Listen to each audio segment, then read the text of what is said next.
Hello friends, आप सभी का स्वागत है ईगल आईएसआर स्टडी जोन में। साथियों, मॉडर्न वर्ल्ड हिस्ट्री में जर्मनी के एकीकरण को लेकर के पहला क्लास या पहला लेक्चर दिया गया था, जिसमें जो है प्रारंभ से लेकर के बिस्मार्क के योगदान तक या बिस्मार्क तक चर्चा किया गया था।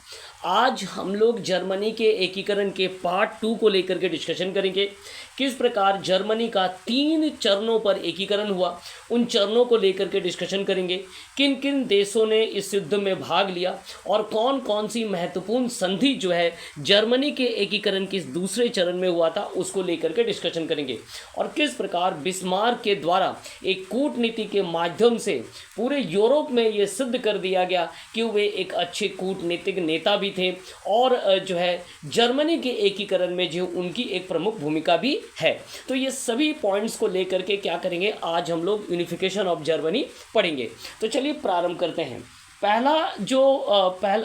इस जो जर्मनी के एकीकरण का जो पार्ट 2 लेक्चर है, इसको कई स्टेजेस में अर्थात प्रथम चरण, दूसरे चरण और तीसरे चरण को लेकर के डिस्कशन किया गया।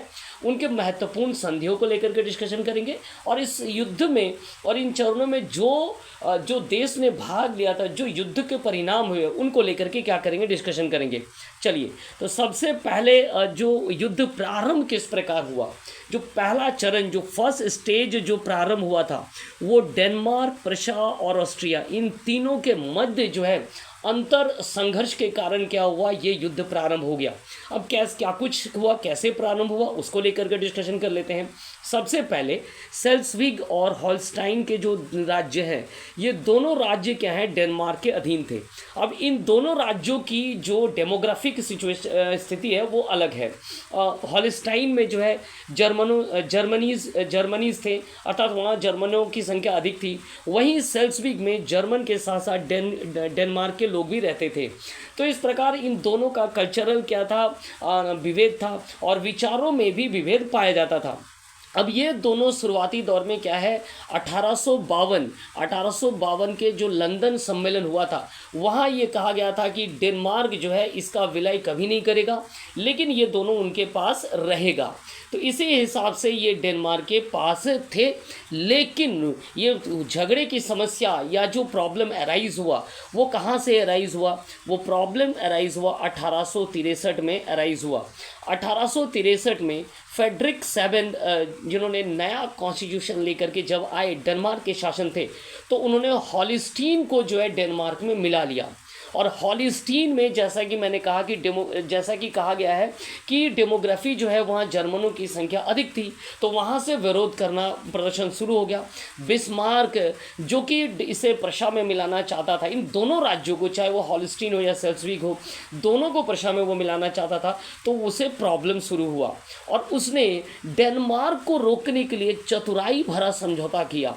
किससे किया ना, उसने जो है प्रशा और ऑस्ट्रिया, ये एक ऐसी समझौता थी, क्योंकि ऑस्ट्रिया ही प्रशा का सबसे महत्वपूर्ण क्या था ना, शत्रु पक्ष था। लेकिन बिस्मार्क ने देखा कि डेनमार्क को रोकने के लिए अभी जो तत्कालीन है, वो उसने प्रशा जो है ऑस्ट्रिया के साथ समझौता कर लिया 1864 में।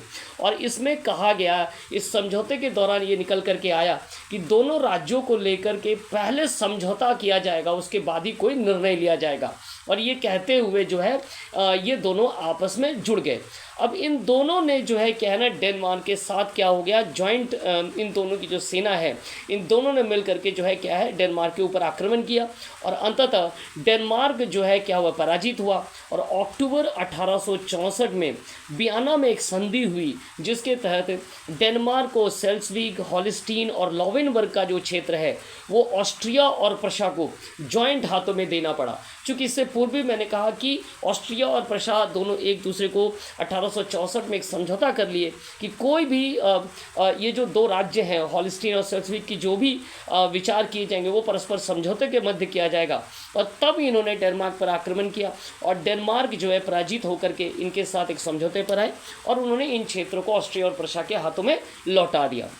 लेकिन चूंकि ऑस्ट्रिया और प्रशा दोनों ही एक दूसरे के क्या है, एक दूसरे के विपरीत है।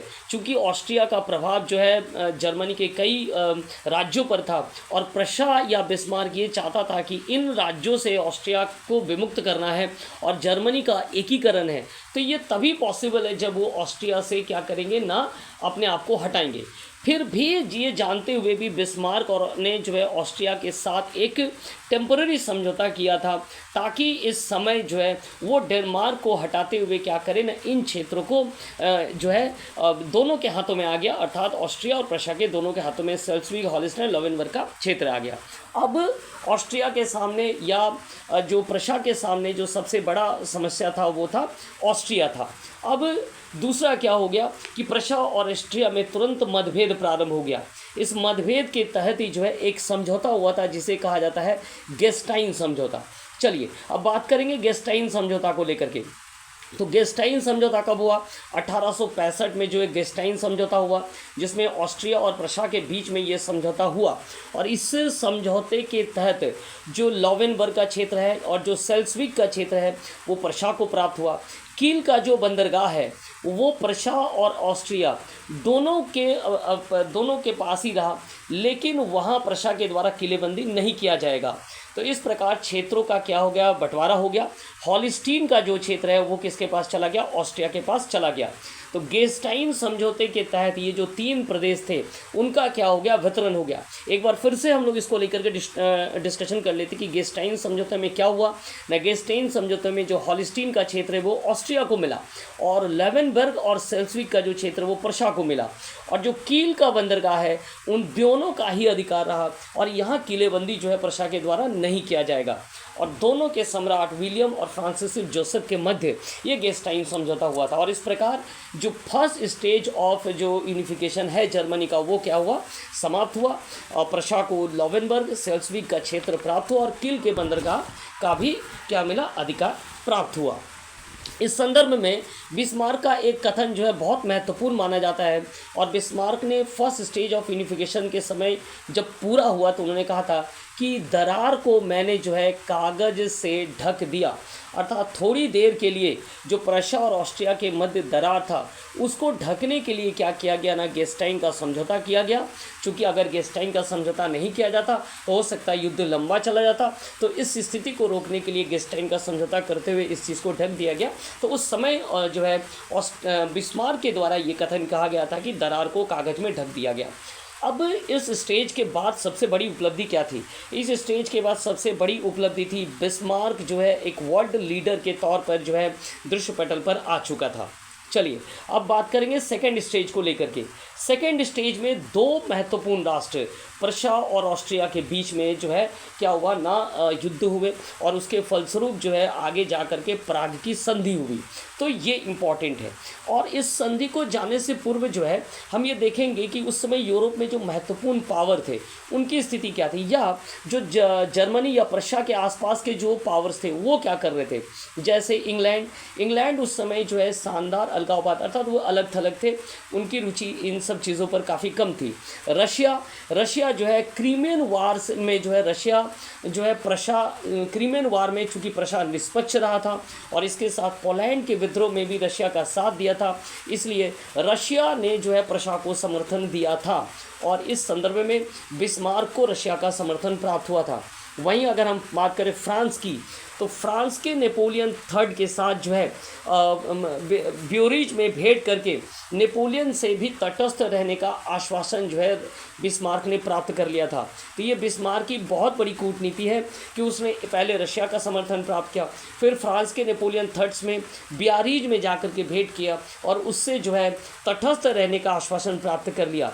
और बदले में शायद ऐसा कहा जाता है कि वो बेल्जियम या राइन के प्रदेश क्या है नेपोलियन थर्ड को देगा, ऐसा कुछ शायद समझौता हुआ होगा, जिसके कारण फ्रांस ने भी तटस्थ रहने की भूमिका में आ गया।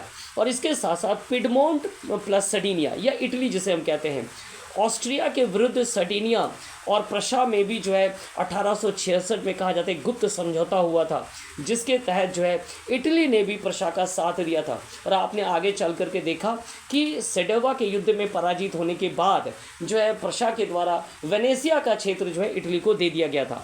तो देख पा रहे हैं कि इंग्लैंड अलगाववाद के तौर पर रुका हुआ था, Russia, France, Piedmont, Sardinia, Italy सभी बिस्मार्क के पक्ष में थे। तो अब बिस्मार्क के लिए आसान था कि वो ऑस्ट्रिया के साथ किसी भी परिस्थिति के तहत युद्ध करे और ऑस्ट्रिया को पीछे ढकेले। इसी संदर्भ में जो है युद्ध हुआ और युद्ध के तहत जो है युद्ध में जो है सबसे महत्वपूर्ण युद्ध जो है कहा जाता है वो है सडेवा का युद्ध। सडेवा का जो युद्ध है वो कब हुआ था? तो सडेवा का युद्ध हुआ था 3 जुलाई। ध्यान दीजिएगा, सडेवा का जो युद्ध है, सडेवा का युद्ध हुआ था 3 जुलाई 1866 को। और ये युद्ध काफ़ी निर्णायक हुआ, जिसमें ऑस्ट्रिया क्या हुआ ना, बुरी तरह से पराजित हो गया। और जैसे ही पराजित हुआ, प्रशा ने तुरंत युद्ध को समाप्त कर दिया। और बिस्मार्क ने इस समय कहा कि युद्ध जो है समाप्त हो चुका है और हमें ऑस्ट्रिया के साथ पुनः उदारतापूर्ण संबंध स्थापित कर लेना चाहिए।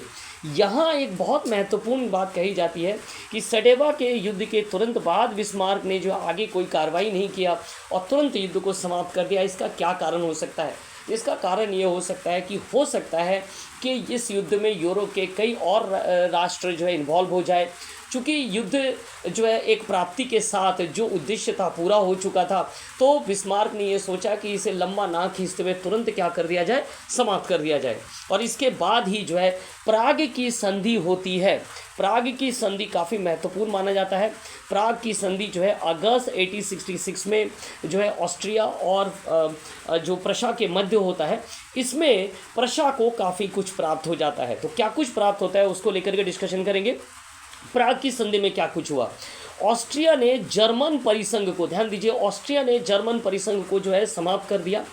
हनोवर, सेल्सविग का क्षेत्र, हॉलस्टाइन का क्षेत्र, हैज़ काजल का क्षेत्र और नासाउ का क्षेत्र जो है प्रशा में सम्मिलित कर लिया गया। अर्थात जो पहले से जो 3 राज्य थे उनको लेकर के जो युद्ध, वो सारे राज्य के अलावा भी कई और राज्य जो है क्या हो गया ना, प्रशा में सम्मिलित हो गए। और जो जर्मन परिसंघ था उसे ऑस्ट्रिया ने क्या कर दिया ना, उसे समाप्त कर दिया। तो इस प्रकार सारे राज्य क्या हो गए ना, प्रशा में सम्मिलित हो गए। इसके अलावा और भी बहुत कुछ था। प्रशा के नेतृत्व में मेन नदी के उत्तर में स्थित जो भी क्षेत्र थे उनको लेकर के जो एक उत्तरी जर्मनी का संघ को भी जो है ऑस्ट्रिया ने मान्यता दे दिया। तो इस प्रकार प्रशा के नेतृत्व में एक उत्तरी जर्मन संघ भी बन गए। साथ में ऑस्ट्रिया ने जो है युद्ध के हार जाने के रूप में जो एक भारी भरकम राशि जो है प्रशा को देने के लिए तैयार हो गया।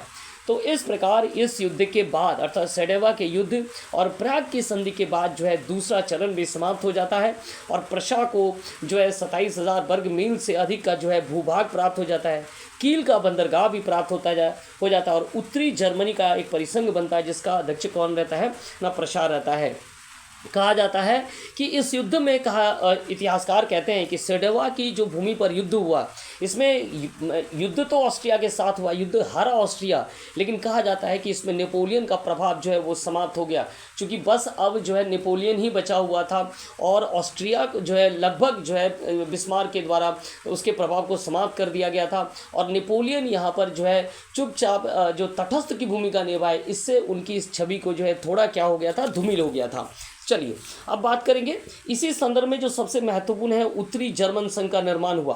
प्रशा ने 21 राज्यों को मिलाकर के उत्तरी जर्मन संघ का निर्माण किया, परंतु अब भी जो है दक्षिण के राज्य जैसे बेवरिया, वुर्टसबर्ग, बादेन जो है हेज इसमें सम्मिलित नहीं हुए थे। इसके साथ साथ यहाँ 2 संविधान का निर्माण हुआ, 2 सदन भी बनाए गए, जिनमें जो है वयस्क मताधिकार के आधार पर जो है राइक स्टेग में जो है निर्वाचन हुआ और जो संघीय परिषद थी उनमें विभिन्न राज्यों के प्रतिनिधि शामिल थे। और प्रशा के जो शासक थे उसे वंशानुगत अध्यक्ष बनाया गया और जो चांसलर बने वो कौन बना, बिस्मार्क को बनाया गया। तो उत्तरी जर्मन संघ एक बना प्रशा के नेतृत्व में, जिसका चांसलर बिस्मार्क बना और प्रशा जो है प्रशा के शासक को वंशानुगत अध्यक्ष बना दिया गया। तो एक जो है सेकेंड स्टेजेस है वो क्या हो गया, समाप्त हो गया। अब जो अंतिम है वो है फ्रांस ही एकमात्र बच गए प्रशा के लिए, जिसका दक्षिणी राज्यों पर क्या था, अधिकार था। तो इस दक्षिणी राज्यों को स्वतंत्र कराने के लिए प्रशा और फ्रांस में क्या हुआ ना, एक अंतिम युद्ध हुआ। इस दौरान कई प्रश्न उभर करके आए, जिनमें प्रशा और फ्रांस के बीच में जो है राजनीतिक युद्ध भी देखने को मिला, जैसे लक्जमबर्ग का प्रश्न, जैसे स्पेन की गद्दी को लेकर के भी बहुत सारे प्रश्न हुए। तो इन सभी प्रश्नों के बाद में क्या हुआ न, प्रशा और फ्रांस में जो है युद्ध छिड़ गया और प्रशा की सेना ने बीजेनबर्ग और ग्रेवलाल्ड के युद्ध में फ्रांस को पराजित किया। अंतिम युद्ध कब हुआ? तो 1 सितंबर 1870 को जो है सेडान के युद्ध में नेपोलियन ने अपनी 83,000 सेना के साथ, कहा जाता है, आत्मसमर्पण कर दिया। और जैसे ही आत्मसमर्पण हुआ, फ्रांस में जो है दूसरा साम्राज्य का भी जो है अंत हो गया और यहाँ गणतंत्र भी स्थापित हो गया। जनवरी 1871 में जो है बारसाई के राजमहल में जो है जो विलियम प्रथम है, बिस्मार्क के द्वारा उसका क्या किया गया, राज्याभिषेक किया गया और इस प्रकार युद्ध क्या हो गया, समाप्त हो गया और तीसरा चरण जो है युद्ध का समाप्त हो गया। इसके बाद जो सबसे महत्वपूर्ण था वो था फ्रैंकफर्ट की संधि। ये अंतिम चरण है, जब 1871 में क्या हुआ, फ्रैंकफर्ट की संधि हुई और इस फ्रैंकफर्ट की संधि में क्या कुछ हुआ ना, फ्रांस को मेज, स्ट्रासबर्ग, अल्सास एवं लॉरेन का जो प्रदेश है, जो काफ़ी उपजाऊ प्रदेश है, वो फ्रांस को जो है जर्मनी को देना पड़ा। इसके अलावा युद्ध के हर्जाने के तौर पर भी काफ़ी राशि देनी पड़ी और जो दक्षिण के राज्य थे वो अब जो है जर्मन के संघीय राज्य में आता, उत्तरी जर्मन संघीय राज्य में शामिल कर दिए गए और इस प्रकार जर्मनी का एकीकरण क्या हो गया, पूरा हो गया। तो इस प्रकार तीनों स्टेजेस में जो है अलग अलग प्रकार के महत्वपूर्ण संधियां हुई और महत्वपूर्ण संधियों के बाद जर्मनी का एकीकरण जो है बिस्मार्क के द्वारा किया गया। लेकिन इस जो जर्मनी का एकीकरण हुआ, इसके बाद एक महत्वपूर्ण परिणाम निकल करके आया, वो ये कि फ्रांस और जर्मनी में जो एक दीर्घकालीन शत्रुता भी हो गई और यही शत्रुता आगे चल करके जो हमें देखने को मिलता है कि विश्व युद्ध के तौर पर एक कारण के तौर पर बनता है। तो ये था साथियों जर्मनी का एकीकरण, जिनमें तीनों चरणों को जो है समेटने का प्रयास किया गया है अलग अलग युद्धों और अलग अलग समझौते के मध्य। पहले समझौते में गेस्टाइन समझौता है जो काफ़ी महत्वपूर्ण माना जाता है। दूसरा जो समझौता था, दूसरे में हम लोगों ने देखा कि प्राग की संधि थी जो काफ़ी महत्वपूर्ण था और तीसरा फ्रैंकफर्ट की संधि के तहत 1871 में क्या हो गया ना, जर्मनी का पूर्ण रूप से एकीकरण हो चुका था। तो ये जर्मनी के एकीकरण का दूसरा जो लेक्चर है वो आज पूरा हुआ। आगे आपके लिए जो है मॉडर्न हिस्ट्री के आधुनिक विश्व इतिहास के जो सिलेबस बचे हुए हैं वो आपके सामने जो है लाए जाएंगे और उनको जो है पूरा किया जाएगा। तो हमारे साथ जुड़े रहिए और हमारे साथ जुड़ने के लिए आप सभी का बहुत बहुत धन्यवाद है।